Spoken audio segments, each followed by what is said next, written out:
లేదు. నాకున్న డిమాండ్ల్లో ఒకటి, అదేంటో కాసేపట్లో చెప్తాను. నెరవేర్చండి. ఇంకో హాఫ్ అన్ అవర్ లో నేనే వచ్చి సరెండర్ అవుతాను.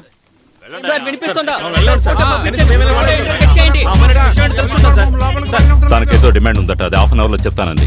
నాకు తెలిసి లోపల ఉన్న వాళ్ళకు ఆ అమ్మాయి వల్ల ఎటువంటి ప్రాబ్లం ఉండదు. దీని వల్ల ప్రాబ్లం అంతా మాకే. నేను అప్పుడే చెప్పాను కదా వీళ్ళందరినీ క్లియర్ చేయమని. బయటకు తోసేయండి. హలో, చెప్పండి. అమ్మా ఏమమ్మా, వెంటనే సరెండర్ అయిపో. పోలీసు లోపలికి వచ్చారంటే ఇష్టం వచ్చినట్టు కాల్ చేస్తారు. మళ్ళీ ఫోన్ చేసి సరెండర్ అవుతానని చెప్పు. పోలీసులు నన్ను ఏం చేయగలరు సార్? మహా అయితే వాళ్ళు నన్ను అరెస్ట్ చేస్తారు. నేను ఎయిడ్స్ పేషెంట్ ని, నన్ను జైల్లో వేయలేరు. డాక్టర్ అసిస్టెంట్స్ తో క్యాంప్ లోనే ఉంచగలరు. సుభాష్, ఆ టీవీని కనెక్ట్ చేయి. ఈ రోజు వార్తలు. ఈ అమ్మాయి పేరు అరివి, వయసు 25, ఆంధ్ర ఎంసీసీ కాలేజ్